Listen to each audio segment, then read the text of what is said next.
sí está lento, así que vamos a tener una clase más corta. Ahí está. Ok, amados hermanos, Dios me los bendiga a todos. Hoy vamos a leer del capítulo 3, versículos del 18 al 22. Lo vamos a leer rápido para que tengamos una idea de lo que nosotros ahora vamos a ver. El que en él cree no es condenado, pero el que no cree ya ha sido condenado porque no ha creído en el nombre del unigénito Hijo de Dios. Y esta es la condenación, que la luz vino al mundo y los hombres amaron más las tinieblas que la luz, porque sus obras eran malas. Porque todo aquel que hace lo malo aborrece la luz y no viene a la luz para que sus obras no sean reprendidas. Mas el que practica la verdad viene a la luz para que sea manifiesto que sus obras son hechas en Dios. Versículo 22. Después de esto, vino Jesús con sus discípulos a la tierra de Judea y estuvo ahí con ellos y bautizaba.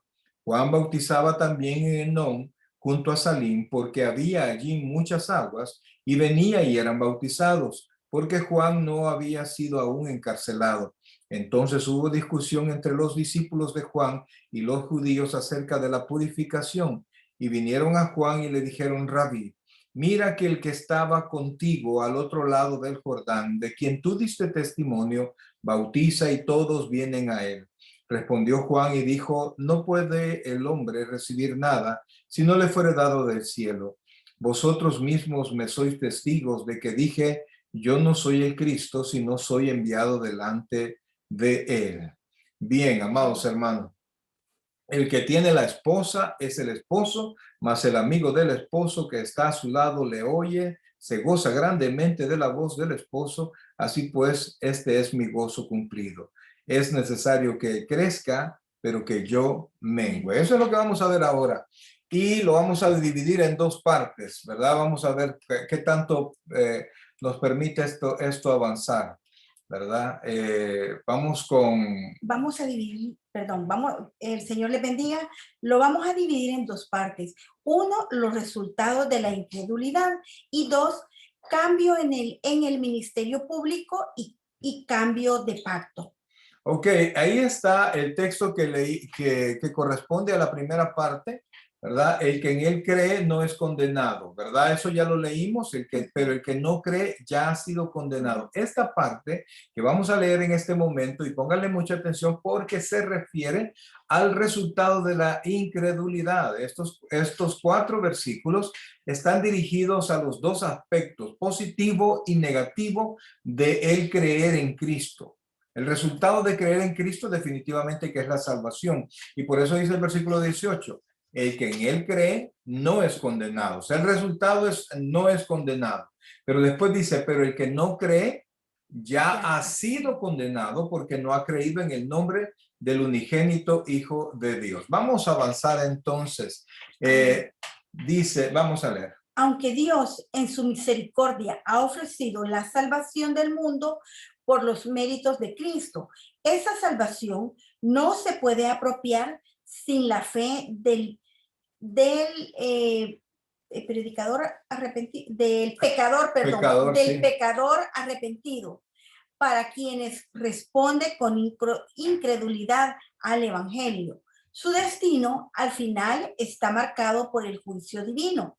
Jesús declaró esta verdad a Nicodemo, tanto positiva como negativamente. Eso es lo que acabamos, perdón, eso es lo que acabamos de decir, ¿verdad? Sí. La misericordia de Dios está servida, la gracia de Dios está puesta y preparada para abrazar al pecador. Pero el pecador necesita creer, ¿verdad? Nada se hace efectivo si el pecador no cree, sino que el pecador se mantiene en incredulidad. Cuando hablamos de pecador, hablamos de todos, ¿verdad?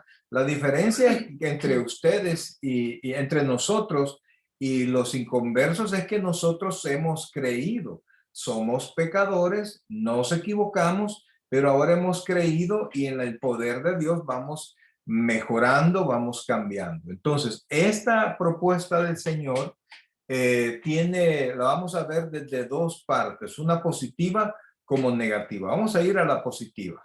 Positivamente, el que en él cree no es condenado. Esa es la parte positiva.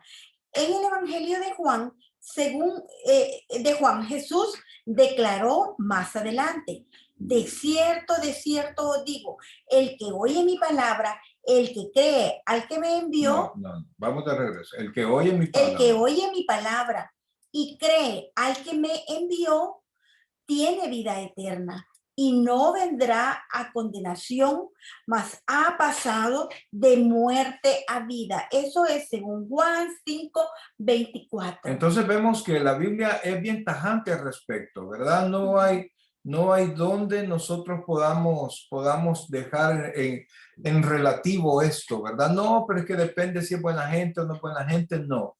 Dice, el que oye mi palabra y cree al que me envió tiene vida eterna. Por eso, amados hermanos, es que es tan importante que la gente oiga la palabra, ¿verdad? Porque ese es el detonante, eso es lo que sirve la oportunidad al incrédulo, que oiga la palabra. Y el resultado de oír la palabra es que si el pecador tiene vida eterna o no tiene vida eterna. Pero Amén. nuestra responsabilidad es que oiga la palabra, presentar la palabra. Pablo escribió triunfalmente en Romanos 8:1 y 33 al 34.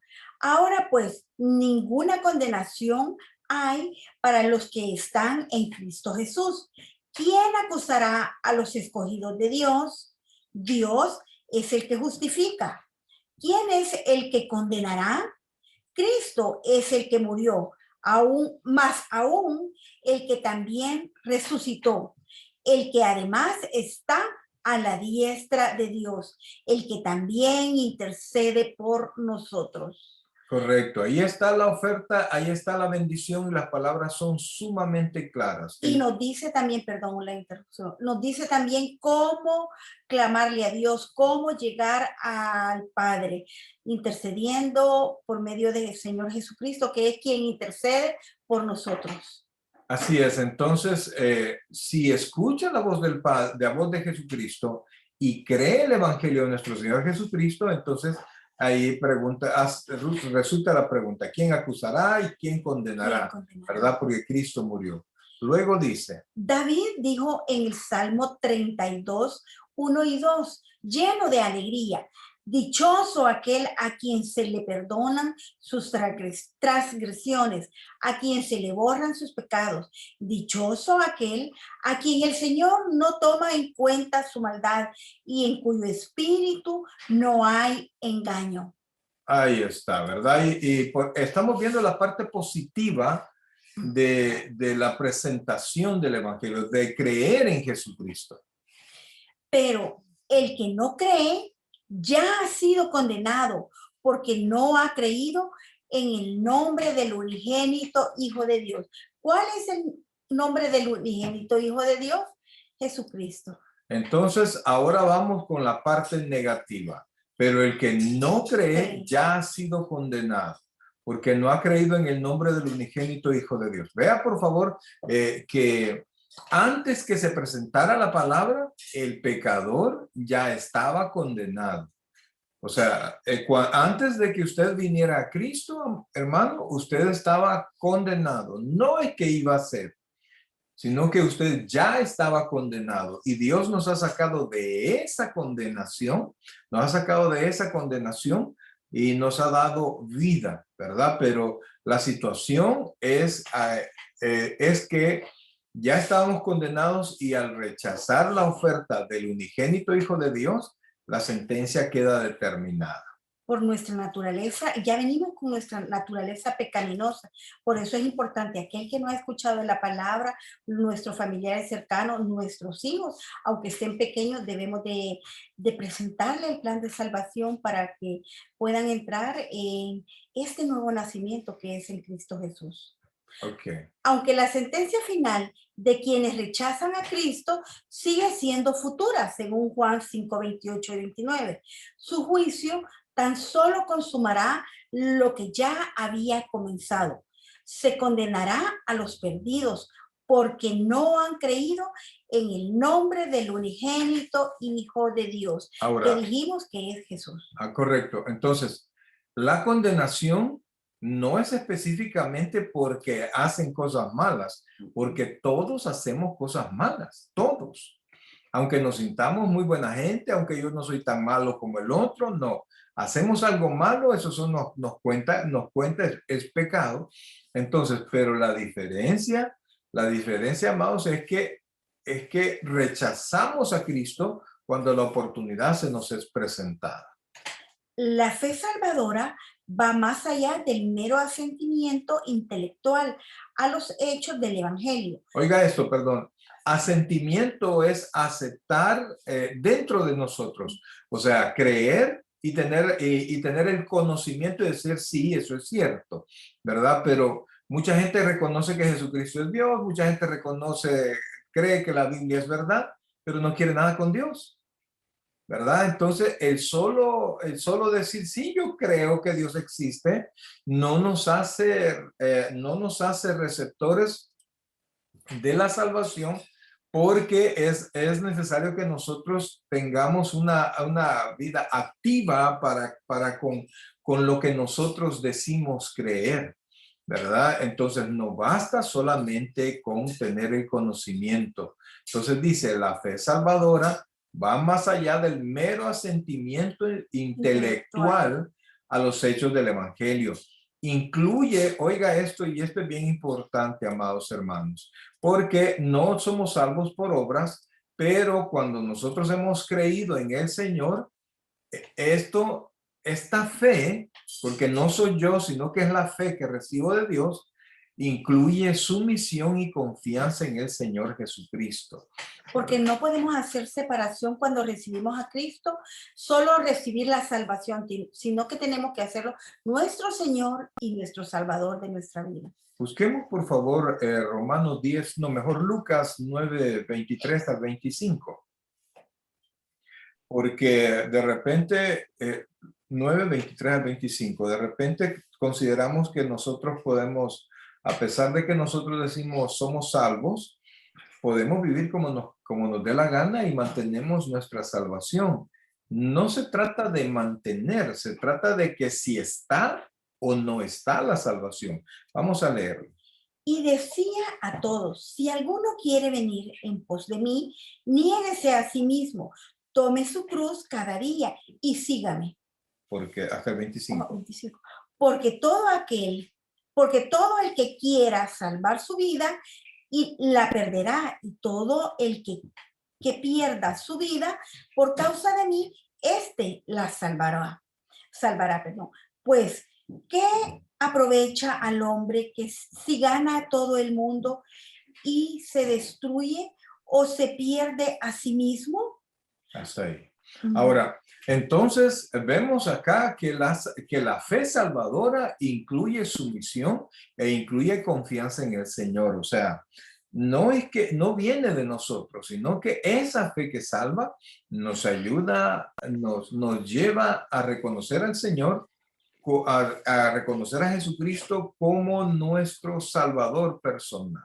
Y como nuestro Señor de nuestra vida, y no avergonzarnos de ello, porque el siguiente versículo, el 25, perdón, pastor, que es el que iba a leer, porque el que se avergonzare de mí y de mis palabras, se avergonzará, De se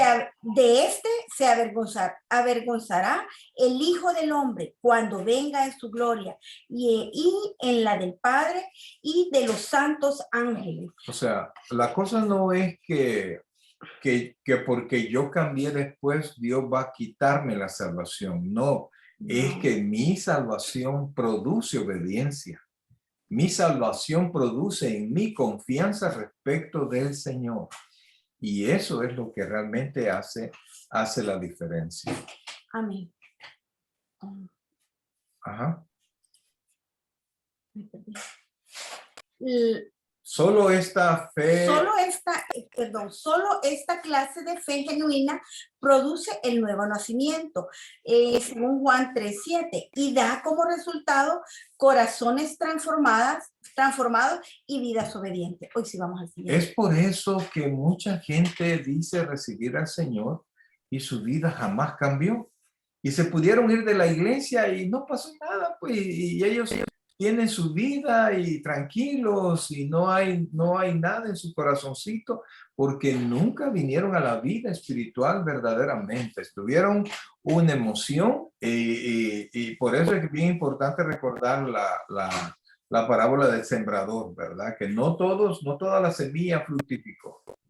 Y el versículo que nos relacionaba de Juan 3:7 es donde nos dice, os es necesario nacer de nuevo. El objeto de la fe salvadora es el unigénito, que es el único Hijo de Dios. Correcto. Nosotros, la fe salvadora es la fe que tiene por objeto, es decir, la fe que se agarra, que se fija en el unigénito, es decir, en Jesucristo, nuestro Señor. Que recordando que Él es el autor y el consumador de la fe, porque Cristo es el que murió por nosotros, por nuestros pecados. Él es el camino y la verdad y la vida. Nadie viene al Padre sino por Él. Esto está según Juan 14:6. Pues en ningún otro hay salvación, porque no hay otro nombre bajo el cielo dado a los hombres en que puedan ser salvos. Y hay un solo Dios y un solo mediador entre Dios y los hombres. ¿Quién es el mediador? Jesucristo, hombre. Eso nos lo dice Timoteo. Primera de Timoteo 2:5. Correcto. Entonces, amados, esa fe salvadora es la que reconoce todo esto y se sujeta a Cristo, ¿verdad? Entonces, ahora, este es un punto, mire, los incrédulos no ignoran, sino que rechazan la verdad. O sea, la mayoría de incrédulos logran entender. Romanos dice que sabiendo quién es Dios, lo rechazan. Entonces, la mayoría de incrédulos entienden el mensaje, pero deciden rechazarlo.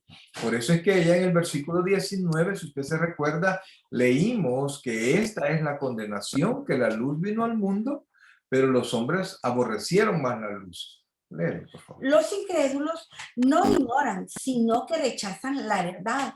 Por lo tanto, todo el que hace lo malo aborrece la luz y no viene a ella, para que sus obras no sean reprendidas. Eso es según el versículo 19.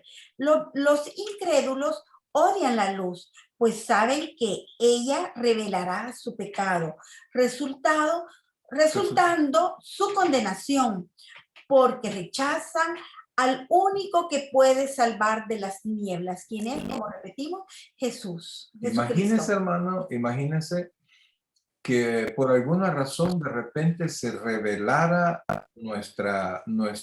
aquellos aspectos oscuros que tenemos en nuestra vida, que de repente por alguna razón se hiciesen completamente públicos, que por alguna razón se descubriera lo que nosotros queremos poner en secreto. Entonces, realmente en la medida en que nosotros estamos más unidos a Cristo, esa maldad va disminuyendo o esa doble vida va disminuyendo, ¿verdad? Por eso es que la salvación que tenemos en Cristo nos permite a nosotros creer, nos permite a nosotros someternos a Dios y nos permite a nosotros pues obedecer. Quisiera pedirles por favor que anularan todos los micrófonos, por favor, porque parece que estamos teniendo un ruidito ahí y esto queda grabado en la clase. Así es que traten de apagar todos los micrófonos, cada uno, por favor. Bueno, seguimos entonces. Sin embargo, el que practica la verdad viene a la luz voluntariamente, para que sea manifiesto que sus obras son hechas en Dios. Jesús definió al creyente genuino el que practica la verdad. La verdad es que son palabras bien simples, el que practica la verdad, porque Y cuando dice la verdad, perdón, se refiere a la palabra, a la palabra ¿verdad? de Dios. Y lleva implícito el que somos, tenemos que ser personas que decimos la verdad. Claro, es un proceso, vamos poco a poco, pero el Espíritu Santo nos lleva a eso. Si verdaderamente Cristo nos ha salvado, nos lleva a eso. Porque la fe salvadora verdadera se manifiesta invariablemente en las obras hechas en Dios. Por eso es que dice el versículo 19, ¿verdad? Que el que practica la verdad va a la luz y es manifiesto que sus obras, como dice acá, son hechas en Dios. Amén. Pablo les recordó a los efesios que somos hechura suya, creados, Creado. perdón, en Cristo Jesús para buenas obras, las cuales Dios preparó de antemano para que anduviésemos en ellas. Esto es según Efesios 2:10. Entonces, nosotros estamos hechos para hacer lo bueno, ¿verdad? No, aunque querramos negarlo, aunque pensemos que no, estamos hechos para hacer lo bueno. Entonces, pero va a ser en la medida que nos sometamos a esa fe salvadora que Dios ya nos dio y de la cual gozamos y que nuestra vida va a reflejar más de lo que Dios quiere que hagamos. Y siempre lo que hemos visto en el transcurso de nuestra vida cristiana es que si nosotros no nos queremos someter, pues el Señor utiliza sus herramientas y hasta que nos pone en el camino recto y que vamos a hacer la voluntad de Él, la vamos a hacer, ¿verdad? Pero Él siempre ocupa medios y algunas veces sí son dolorosos.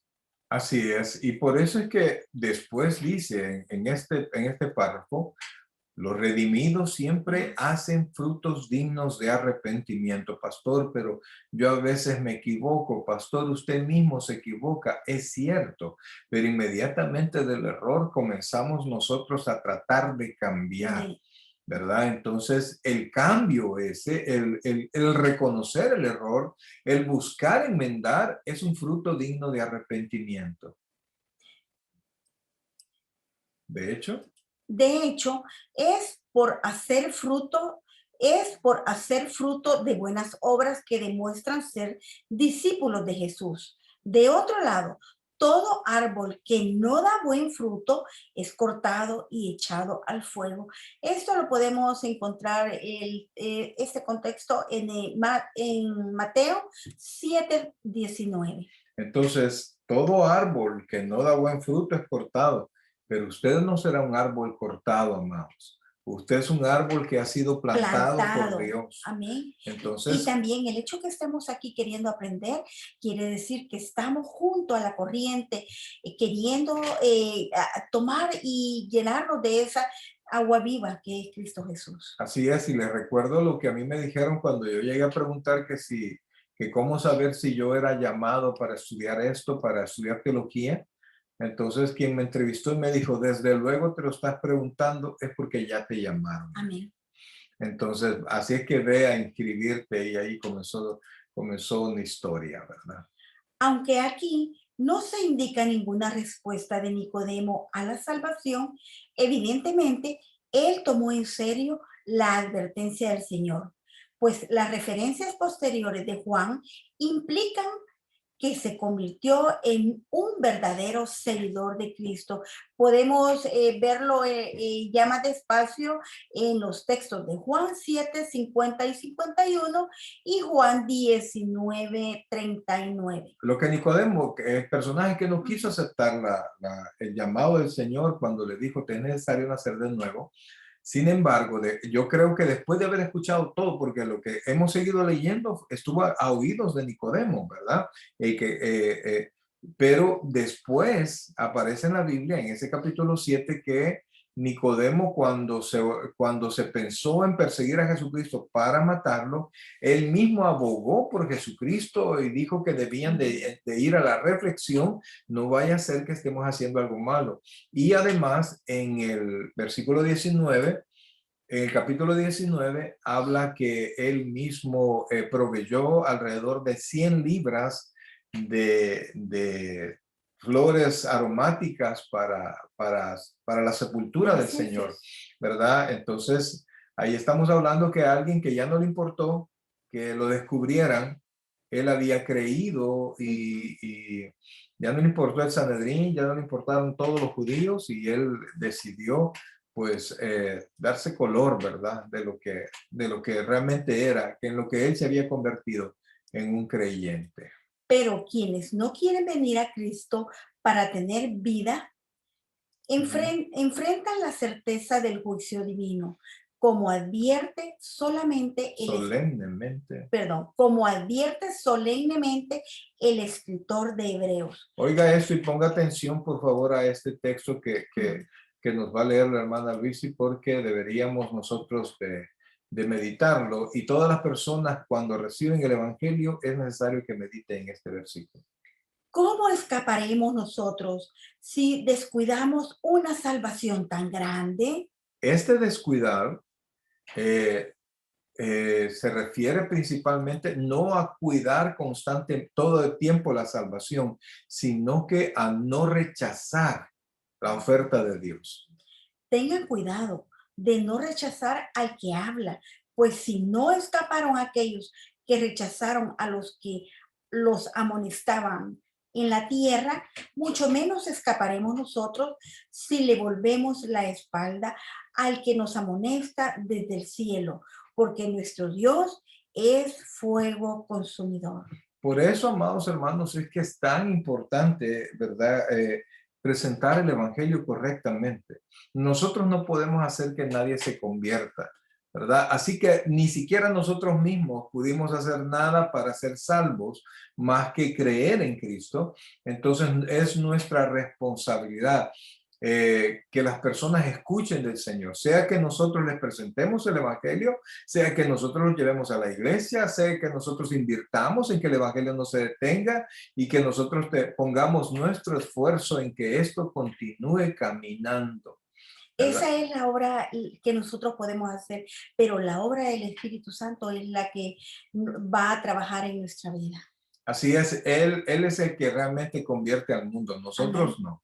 Nosotros no, es Él. Entonces, esta porción que leímos nosotros habla del llamado a reconocer a Cristo, la respuesta positiva y la respuesta negativa respecto de nuestra reacción con Cristo. Si lo acepto, tengo vida eterna. Si lo rechazo, me mantengo en condenación. ¿Se comprende eso? No es que Cristo me condenó porque no lo salvé, no. El que no escuchó, dice la Biblia, el que no cree la palabra, ya ha sido condenado porque no ha creído en el unigénito Hijo de Dios. Ok, en este momento, ¿preguntas?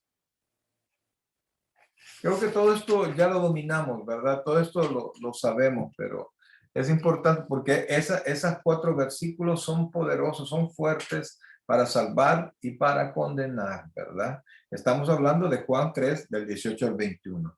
Ahora nos pasamos y aquí vamos a estar unos 10 minutos más y terminamos. Vamos a poder terminar la clase, pero este es un momento bien importante, fíjense, porque entramos al momento en que Juan, los discípulos de Juan le llaman la atención a Juan, no le llaman la atención, sino que le hacen la observación que el ministerio de Juan estaba decreciendo y el ministerio de Jesús estaba creciendo, ¿verdad? Ellos sabían que Juan comenzó a predicar y la gente corría a Juan y ahora mucha gente ya no corría a Juan, sino que corrían a Jesús. Entonces vamos a ver ahora ese cambio de figura, de ministerio, implica también, está unido al cambio de pacto, ¿verdad? El antiguo pacto con el nuevo pacto, y por eso es que es bien importante esta porción. Y entonces vamos a hablar de ciertas diferencias del nuevo pacto con el antiguo pacto que representa ese cambio de liderazgo. Así que vamos a comenzar. Vamos a leer Deuteronomio 14:2. Porque eres pueblo santo a Jehová tu Dios, y Jehová te ha escogido para que le seas un pueblo único entre todos los pueblos que están sobre la tierra. Oiga esto porque así vivió Israel. Fíjense que cuando nosotros leemos Levítico, un poquito nos damos cuenta de toda la responsabilidad, toda la obligación y el constante sacrificio, derramamiento de sangre que Israel vivía. Por años, siglos y siglos, Israel continuamente se mantuvo matando animales para poder mantener la relación que tenía con Cristo. Entonces eso era, ahí se ocupa una palabra que es cierto, era agobiante para Así. poder mantener. Y por eso, y se menciona esto porque Cristo vino a poner fin a esto. Y entonces por eso es que es importante, aunque la ley es buena, es santa, como dice Pablo, pero venía algo mejor. Y recuerden que los sacrificios lo único que hacían era cubrir las faltas, más hoy con Cristo Jesús y en el nuevo pacto, Él nos limpia de toda maldad. Los hijos de Israel vinieron por los siglos bajo el agobiante pacto que Vivieron por per- los siglos. vivieron por los siglos bajo el agobiante pacto que Dios hizo con sus padres en el monte Sinaí. Así como este era la ley absoluta de justicia de Dios. El reflejo de la naturaleza santa también contenía las marcas únicas de su identidad nacional como pueblo escogido de Dios. De este modo, por sus detalladas regulaciones ceremoniales y sociales, la ley los separó de sus vecinos paganos. De hecho, ese era uno de los objetivos de la ley, que Israel fuera un pueblo diferente, un pueblo apartado para Dios, ¿verdad? Pero después de los siglos, porque se mantuvo por muchísimo tiempo, pues Israel comenzó ya no a cumplirlo como debía de hacerlo, y el objetivo de la ley pues no se dio de la manera que Dios, que el propósito que tenía. Con todo ello, ellos no entendieron bien el pacto desde el principio y abusaron de sus elementos morales y espirituales. La intención era revelar el pecado del hombre y el fracaso abismal entre obedecer a Dios, pero lo convirtieron en una fuente de orgullo arrogante, además de una falsa esperanza de salvación. Entienda, tratemos de comprender este Eso. párrafo, ¿verdad? Dice que ellos no entendieron bien el pacto desde el principio, ¿verdad? Y abusaron mucho de sus elementos y en lugar de ellos encontrar en el pacto su pecado y su imposibilidad de salir de ese pecado, ellos se llenaron de orgullo. Y entonces, en lugar de llevar con la ley y con el conocimiento del Señor, llevar ese conocimiento a otras naciones, ellos hicieron diferencia, ellos hicieron un cerco, ellos apartaron y se vieron que no querían ser iguales a los otros pueblos y era que ellos tenían que traer a Dios a los demás pueblos. Y ahora para contemporizarlo, lo podríamos comparar con la religiosidad que algunos cristianos eh, estamos desarrollando. No presentamos un evangelio verdadero, no presentamos un evangelio según la palabra de Dios, sino que religiosidad, y de eso debemos de cuidarnos. Entonces, además del orgullo arrogante, había una falsa esperanza de salvación, porque ellos consideraban que con el cumplimiento de todos los ritos religiosos, ellos podían ser salvos. Entonces, los pilares centrales del antiguo pacto eran la santidad de Dios, por eso es que la ley era tan difícil, y el amor de Dios, oiga esto, y el amor de Dios para el hombre. O sea, Dios, por el deseo de tener una relación con el hombre, les dio la ley, pero era imposible para el hombre. Entonces, pero todo se sostuvo porque Dios amaba al hombre, porque Dios nos ama. Y eso es algo que no ha cambiado desde la antigüedad. Dios nos ama. Y por eso es que no nos ha tomado en cuenta, inclusive a las personas que todavía no han creído, no les ha tomado en cuenta hasta el momento sus pecados, sino que ha pasado por alto la ofensa, esperando que más personas lleguen al arrepentimiento. Pero en los tiempos de Jesús, La adherencia de Israel al pacto había degenerado, había degenerado en una forma externa de moralidad superficial. Ceremonias mecánicas, ritualismos legalistas y tradiciones extrañas. También Israel también erró suponiendo que el antiguo pacto era el medio para la salvación, cuando esa nunca fue la intención de Dios. O sea, lo que estamos ahora viendo es por qué tuvo que haber un cambio de pacto, ¿verdad? No es que el pacto tuviera algo malo, sino que era ineficiente en cuanto a hacer salvo a todos los que se acercaban a Dios a través de la ley. El propósito de la ley era confrontar a los pecadores con una reflexión sobre su santidad absoluta. O sea que comparaba al pecador con la santidad de Dios, ¿verdad? Amén. Demandar el cumplimiento perfecto de la ley y enfrentarlos con su incapacidad para cumplirla. Esto les lleva al juicio divino o a la oportunidad de arrepentirse. Y eso es lo que surge hoy, y eso es lo que se presenta hoy. Las personas, cuando el evangelio siempre tiene que incluir el juicio divino, siempre, pero también tiene que incluir la puerta de redención a través de Jesucristo. Cuando a ustedes, porque les va a tocar, mis queridos hermanos, yo soy un hombre de fe, cuando a ustedes les toque predicar, ustedes no pueden excluir de su predicación la condenación. Y principalmente en estos tiempos que nos ha tocado vivir en esta época de ver tantas muertes, tantas personas que han tenido que partir, ya sea por la pandemia o por todo lo que hemos estado viviendo últimamente. Pero qué triste cuando algunas veces nosotros a las personas que sí hemos tenido la oportunidad de presentarle el Evangelio, se fueron sin Dios. Entonces, no olvidar presentar el Evangelio.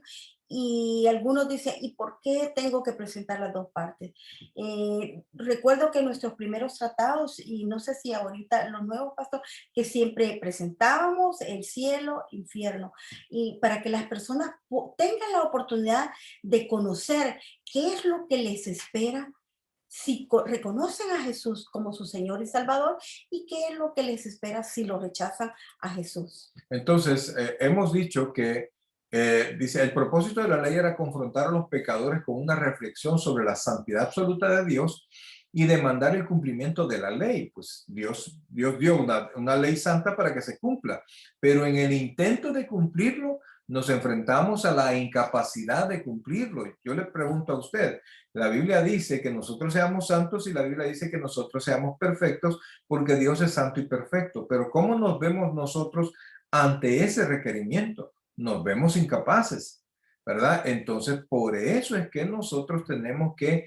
irnos a aquel que nos puede volver cada vez mejor. Primero nos perdona y nos hace cada vez mejor. Amén. Y haciendo énfasis, esto les lleva al juicio divino o a la oportunidad de arrepentirse. Confiar en su gracia y recibir su perdón provisto en el nuevo pacto y ratificado en la muerte de Cristo, en la palabra del apóstol Pablo, la ley ha sido nuestro ayo para llevarnos a Cristo, a fin de que fuésemos justificados por la fe.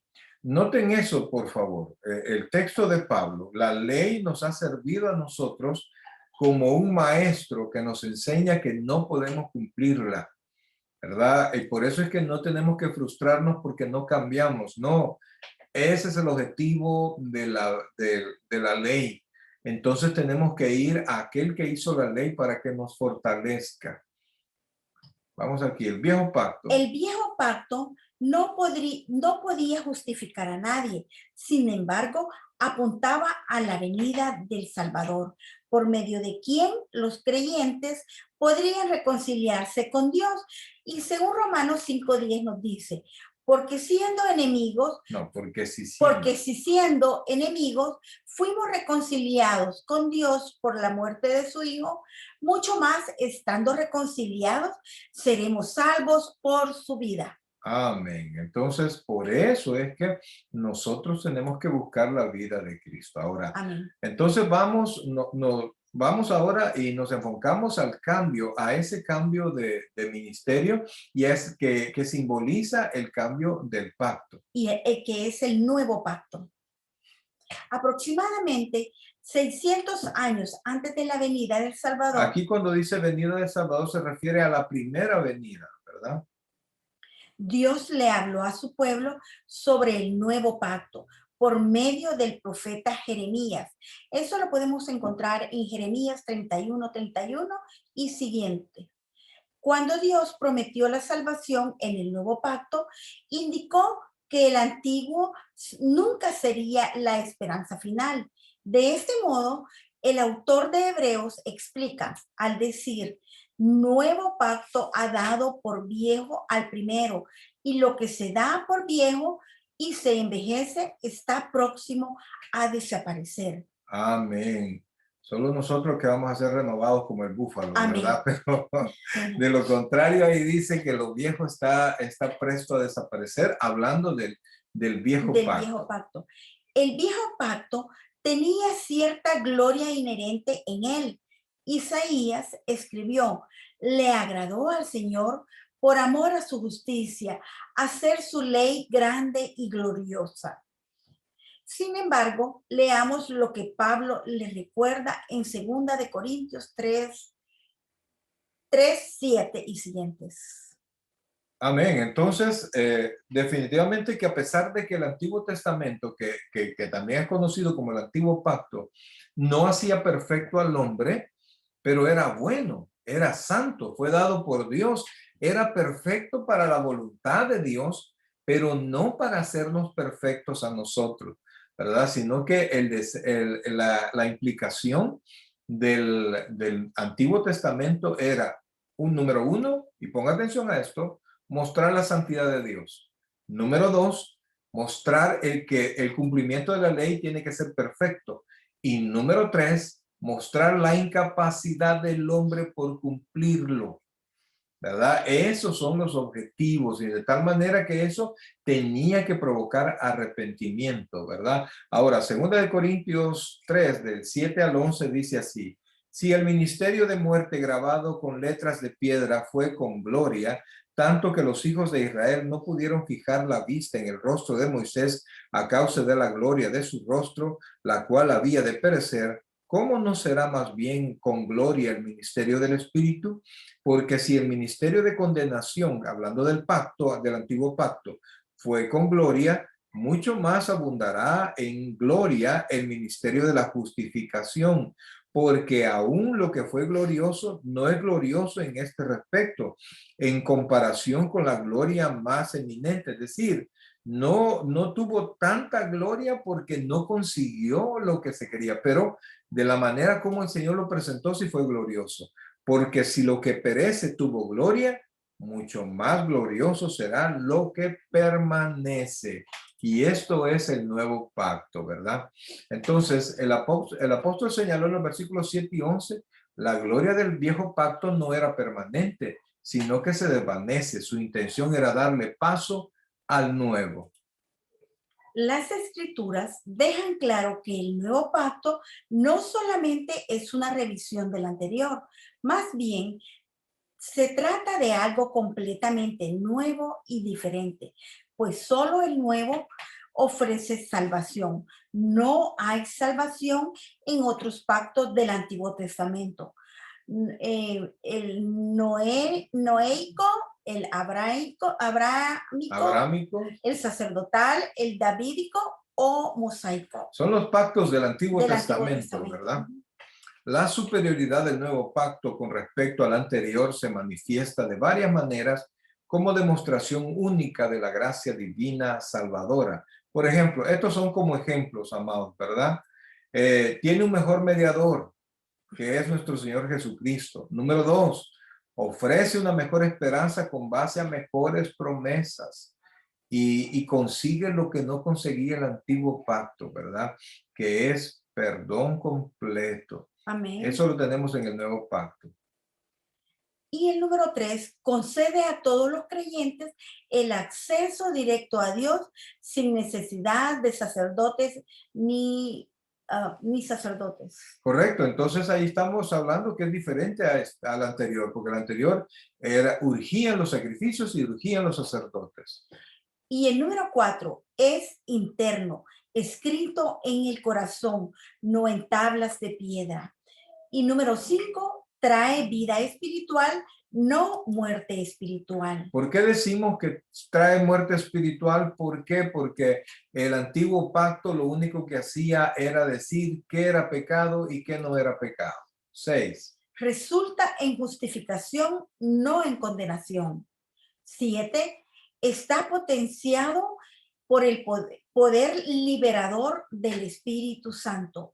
La transgresión del ministerio de Juan el Bautista al de Cristo simboliza la transición del viejo al nuevo pacto. Zacarías, el padre de Juan, entendía la importancia de la relación entre el Mesías que llegaba y el nuevo pacto. Cómo queda claro cuando profetizaba lleno del Espíritu Santo, según Lucas 1, 67 al 79. Eso les queda de tarea que ustedes lo puedan leer, por favor. Juan el Bautista fue el último profeta bajo el antiguo pacto. Jesús vino como mediador del nuevo pacto, el cual quedó ratificado por el sacrificio de su muerte. ¿Por qué decimos que quedó ratificado? Porque Dios aceptó el sacrificio de Jesucristo y eso ratificó el nuevo pacto. Hasta este momento, Juan había disfrutado de una popularidad tremenda, mientras Jesús permanecía en la oscuridad, aunque su limpieza del templo lo había sacado del anonimato y creado una sensación. Jesús aún tenía solo unos pocos seguidores, pero eso estaba a punto de cambiar. Porque las multitudes que antes seguían a Juan lo dejaron para ir en pos de Jesús. De este modo, Cristo pasaría al frente y Juan desaparecería de la escena, dando su último testimonio del Mesías. Amén. Bien, amados hermanos, en atención a que comenzamos bien tarde, vamos a llegar hasta aquí la clase. Y yo les quiero pedir, por favor, que ustedes puedan leer este texto, mire, pero leerlo bastante, leerlo un montonazo, todo lo que ustedes puedan para poder entenderlo. Desde Juan, capítulo 3, del 22 en adelante, habla del cambio, ¿verdad? Y del encuentro que el Señor, que Juan tuvo con sus discípulos, porque sus discípulos eran los inquietos, sus discípulos eran los que estaban intranquilos, porque el ministerio de Juan disminuía y el ministerio del Señor Jesucristo iba en adelante. Y entonces ahí vamos nosotros a ver cuál era verdaderamente el papel de Juan y cómo tiene que ser un cambio de liderazgo en la voluntad del Señor. Ok, ¿alguna pregunta, por favor? Esto, fíjense, lastimosamente, Dios quiera, ¿verdad? Que podamos resolver todos los problemas que se nos están dando técnicos, ¿verdad? Ya estamos a pedirle al Señor ya seriamente una nueva computadora porque esta ya está dando la hora. Entonces, pero el tema es bien importante y van a salir 2 que 3 preguntas de esto que hemos visto ahora. ¿Por qué es tan importante? Porque hace la diferencia del nuevo con el antiguo pacto, del pacto que se dio, unido por todos los pactos que surgieron en el Antiguo Testamento, ¿verdad? Es un pacto general y el nuevo pacto que es en el que la iglesia vive actualmente. Entonces quiero saber si tenemos algún tipo de pregunta. Ok, bueno, vamos entonces. Recuerden por favor que se dio un cambio, ¿verdad? Se dio un cambio tremendo y Juan, quien podía quejarse o podía decir no, sin embargo no se quejó porque Juan conocía cuál era su destino, cuál era el propósito de Dios y pudo confiar en el Señor. Vamos a Amén. llegar hasta aquí la clase. Permítame.